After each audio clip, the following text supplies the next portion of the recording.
What's good, internet? I'm Terrari, a game designer, and today we're talking about Magic the Gathering and Dragon Ball.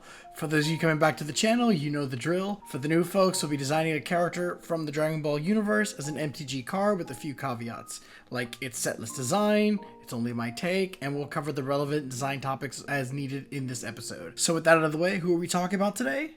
Find out next time on... Nah, I'm kidding. We're talking about Hit. So when I watched Dragon Ball Super, I thought Hit had some of the coolest abilities in the entirety of Dragon Ball. For those who don't know, Hit is an assassin from Universe 6. It has a god of destruction named Champa, who is brothers with the Universe 7 god of destruction, Beerus. Champa challenges Beerus to a proxy tournament where their best fighters will duke it out. If Champa wins, he gets Universe 7's Earth. If he loses, he gives Beerus a Super Dragon Ball, which can grant any wish without restrictions. So Goku and Vegeta are able to handle most of Universe 6 combatants, and that's when Hit steps up. He almost immediately KOs Vegeta with an attack that could not be perceived. While watching this fight, Goku learns that Hit is using a technique known as time skipping. It allows him to move forward in time by like a fraction of a second, just enough to throw off his opponent's abilities to read his attacks. Eventually, Goku finds a way to counter Hit time skip, predicting where Hit will strike and defending from there. It's then that Hit reveals that while he lacks any transformation abilities that are commonly found in Dragon Ball, he's just good enough that he can adapt and push himself on the fly. Eventually, he's able to time skip for a few seconds. We later find out at the Tournament of Power that he's evolved this ability so much he can trap people in what he calls the prison of time. And these abilities are actually quite interesting to work with. Time magic is nothing new to Magic the Gathering. In fact, we have a character who specializes in it, namely Teferi. Generally, cards with Teferi's name do one of four things. They draw cards, which is how magic represents calling things to mind, as the deck represents the brain, and the hand represents your immediate thoughts. The other three things are returning objects to hand, manipulating turns, such as taking extra turns or acting on other players' turns, and the most relevant one for today's video is phasing.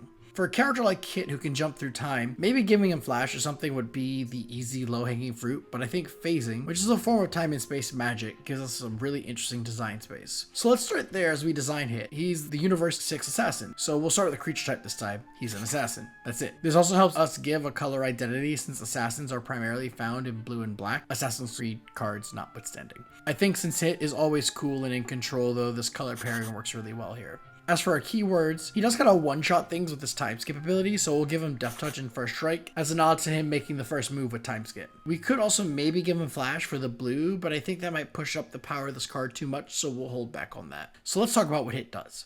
I mentioned phasing, and I think that's what I want Hit to do. Phasing in Magic is an ability that treats a card as if it's not physically in play without actually removing it from play, putting it in a sort of time-space limbo. It then comes back into play, known as phasing in, before you untap as a special action that does not use a stack. We'll cover the stack in a future video, but for now, all you need to know is a stack is where interaction happens in Magic. For our time-skipping assassin, phasing is a perfect ability. So we'll start with something like pay 1 in a blue or a black, or even a hybrid blue-black to phase Hit out, and we'll use this to represent him time-skipping. But he'll need to do something else, especially when he phases in. We'll want to trigger something at that point. The reason for this is that we can't really trigger anything on Hit phasing out since he won't be in play to impact the board. But he can do something when he comes in, and I think we'll just have him assassinate someone. We'll have him deal damage to a target equal to his power, and with Death Touch, this will just kill a creature. In fact, to really push the prison of time, we'll just say whenever a creature phases in, not just Hit. And this will make sense with the next ability in a moment. We also want to represent him getting stronger from his fight with Goku, so we'll say something like, when a creature you don't control dies, put a +1/+1 counter on Hit.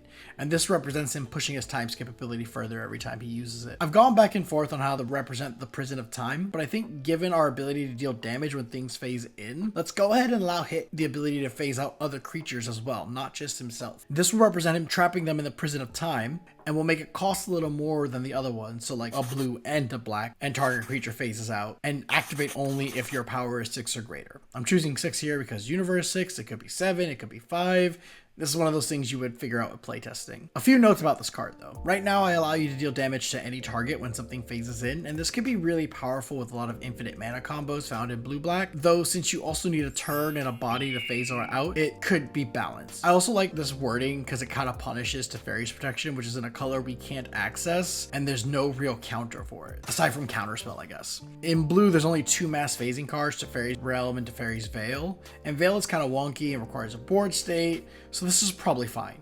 Obviously, abilities is complicated pushes up to a mythic. As for power and toughness, I want to keep his cost down, so we'll say like 2 power, 3 toughness. And that's hits Universe 6 Assassin. Let's slap some flavor text on there. And you tell me what you think, fam. Is this card too powerful? Did I nail it? Let me know in the comments and check the description for the card. Be sure to like and subscribe for more content. And as always, shout out to Joey, our editor. Check us out next time on Dragon Ball. The voice ain't working. Anyway, catch y'all next time. Peace.